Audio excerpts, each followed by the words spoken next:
going to crush him. That was a good right hand by Tucker. That might have been the best shot that Mike Tyson. He was the first to rock Tyson. The right with a left and rocks Tyson. The first time we've ever. Tony Tucker, a trailblazer who cracked the code of the infamous peekaboo style. Oh, the uppercut. What an uppercut by Douglas. Down goes Tyson. And was undaunted by Mike Tyson's fearsome reputation.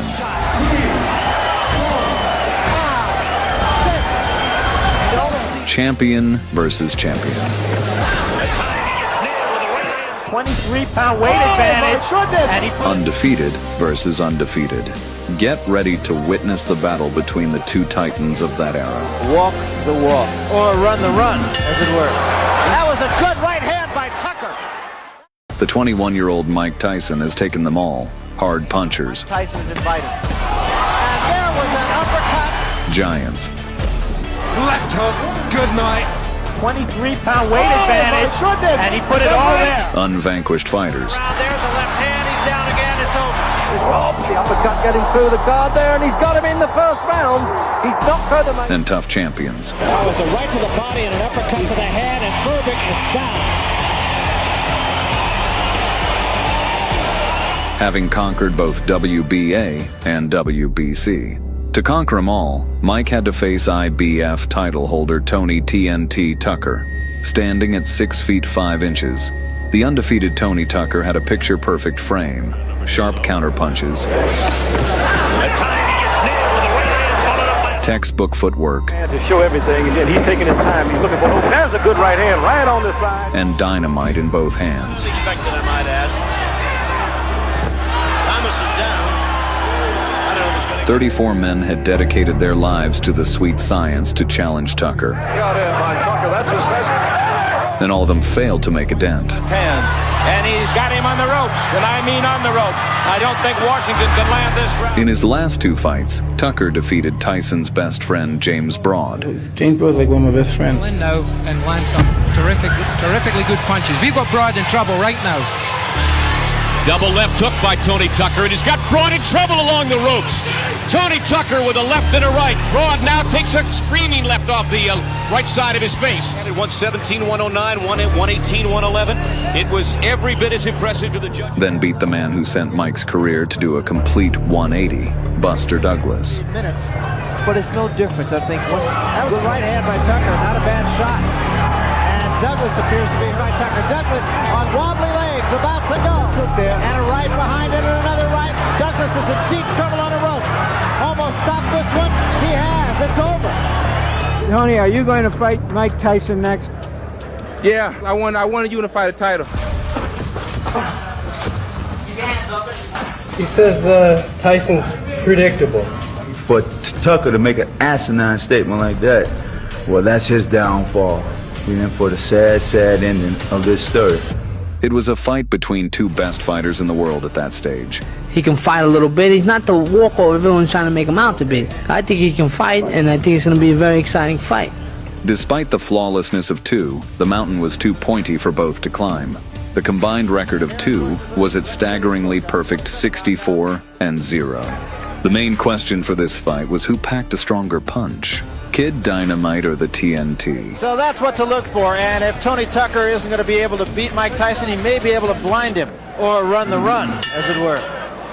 And we'll see what kind of tactic Tucker takes. The fight started and Tyson wasn't in the mood for a long night. But is he strong enough to do that? That was a good right hand by Tucker. When out of nowhere, a precise uppercut came crashing at Tyson. And rocks Tyson. The first time we've ever seen Tyson really rock. It seemed like a one-time mistake, but over and over again, the ground-to-air missiles kept reaching the target. Again, a right hand, but he took it on the way in.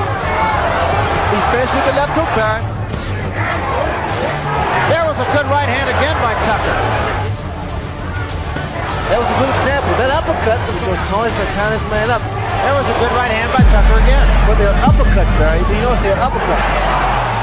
The great left hand at the bell by Tyson. Seeing the chink in his protege's armor, Tyson's head coach Kevin Rooney gave him a right adjustment. Don't look for the one shot to the head. Go to the body. Body first. From the round 4, Tyson starts chopping the wood, softening up the core. I feel we should at least point out here is there was a room.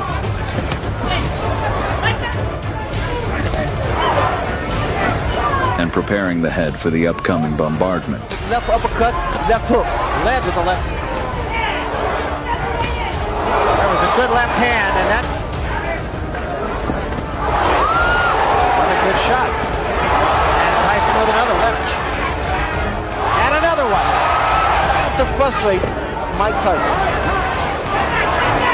There was a left hand by Tyson. TNT didn't like the readjustment and decided to drain Tyson's gas tank by constantly interrupting his attacks and forcing him to carry both their weights. There was a right hand in close by Tyson. Coming in with his head. The uppercut has been doing a tremendous... But like one wise man once said, everybody have a plan until they get punched in the mouth. And there was a big right hand. Tucker says, no, I'm not hurt. I've always found that by pushing a man off. right hand by... Get close. Now count. There was. That's what you have to... There was a big left hand, but again, Tucker. By the 8th round, coaches trying to preserve their fighter caused there to be more Vaseline on Tucker's face than in a Becky from Motel. But despite all the heat, Tucker never showed signs of resigning himself. I think he's watched my fight before. Yeah, I think he has too. I think his timing is not as good as yours. Frustrations because of what Tucker's doing. He's tying his man up. Those little antics there sometimes work. You get the, what you do, you eat. And stayed strong all the way to the ending. Here you go. Once again, Tucker trying to get cute and again getting the worst of it, still mugging with Tyson, which brings the crowd alive. Well, when you do that, and I know from experience because I invented it, you got to be good.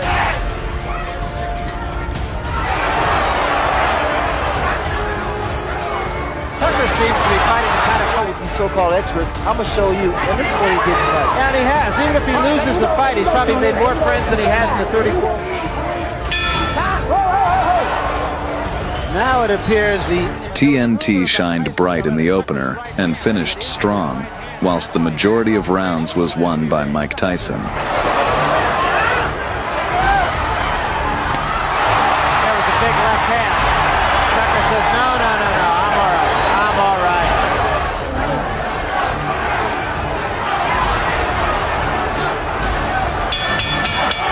It's over. Well, Tony Tucker talked the talk and walked the walk. For the winner by unanimous decision and undisputed heavyweight champion of the world, Iron Mike Tyson. Stepped into the ring with Tyson.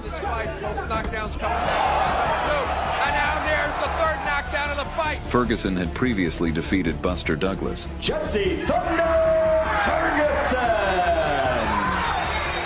Wow! The first man ever who shocked the world by knocking out Tyson. The shot that will finish things in. Oh, the uppercut. What an uppercut by Douglas, and down goes. This made him a serious challenge for the 19-year-old Kid Dynamite. But Ferguson, arrogantly underestimating the young champ, made some very bold statements. I'm strong in the later rounds, I get strong, and I feel that I can beat Mike Tyson. However, on February 16th, 1986, words ceased to matter, and it was time for fists to do the talking. And it has been kind to Mike Tyson. Here we go. The bell rang, and Tyson instantly rushed into attack. Using his deadly peekaboo style, Tyson began to dismantle the scumbag. Those punches appeared low. Tyson has lasted longer than have some of Tyson's 12 first-round knockout victims. But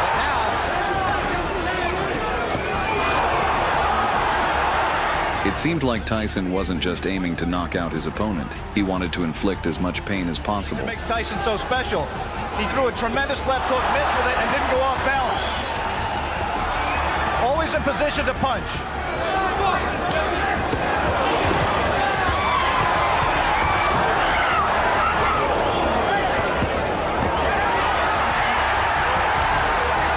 Ferguson could only try to clinch Tyson, hoping for some sort of miracle. This was the least active round of the fight.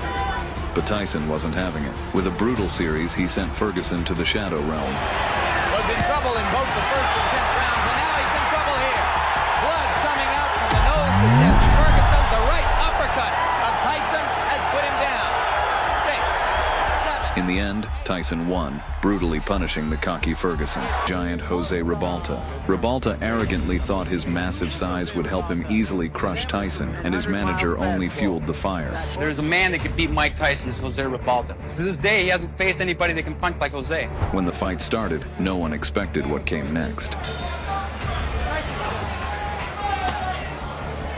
Just as expected, not to try to exchange punch for punch. He can't do that. We talked to Tyson. He said, I don't mean to take anything away from Tillis. Tyson's punches couldn't seem to faze Ribalta's strong jaw. Kevin Rooney and Tyson, because he's not running like to make Tyson respect, able to tie up Mike. But after a brutal blow, Ribalta hit the canvas, and it seemed like the end. Right hand by Mike Tyson is invited. And there was an uppercut. What a shot.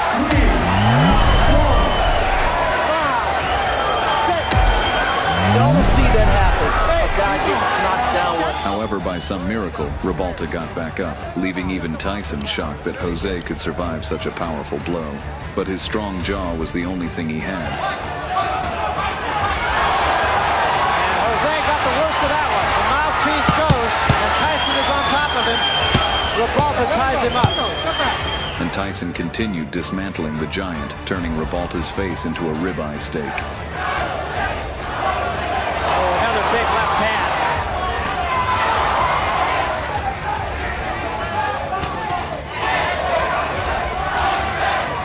There's a big right hand, and Ribalta is about to go. There was a big right hand, and that... In the end, Tyson emerged victorious and proved that the cocky giant was no match for him. Oh, what a shot! And Ribalta's down. Up, but hell yeah, that's a fighter. And that's it. I want to say that there's no way Ribalta could win the fight, but I think the official was wrong for stopping it. I won by a TKO. No one in the world today could beat me. Holmes unknowingly created a monster that day by crushing the man young Mike worshipped, the one and only Muhammad Ali. That's ridiculous of Holmes now. He's been watching the old Ali. I say Ali used to float like a butterfly, he used to sting like a bee. But when he fight Larry Holmes, he'll fall in round 3. At that time, Ali was already aging, with Parkinson's disease taking hold of him. The 14-year-old Tyson, tearfully watching the downfall of his hero, promised himself that one day he would avenge Ali's defeat. Finally, after years of waiting, Tyson got his chance to settle the score. Holmes, arrogantly underestimating the young man carrying Ali's legacy, decided to insult him. I'm going down in history, not Mike Tyson. He go down in history as the FOB. The other day, I said it to the newspaper that Mike Tyson can't carry my jockstrap. But Tyson didn't fall for the provocations, knowing that in the ring his fists would do all the talking. All right, shake hands, good luck to both of you. Before the fight, the great Muhammad Ali himself approached Tyson, asking him to avenge his loss. The event that it is. Round 1. Tyson's fists turned into hammers, and he pounded out the final chapter of the scoundrel's story. Remember the numbering system we talked about before the fight. Every second of the fight made Holmes regret what he had done to Tyson's idol. There's a left hook. But that was a pretty good fight. Well, we talked about the fact that Holmes one day said he would jab, and the next day...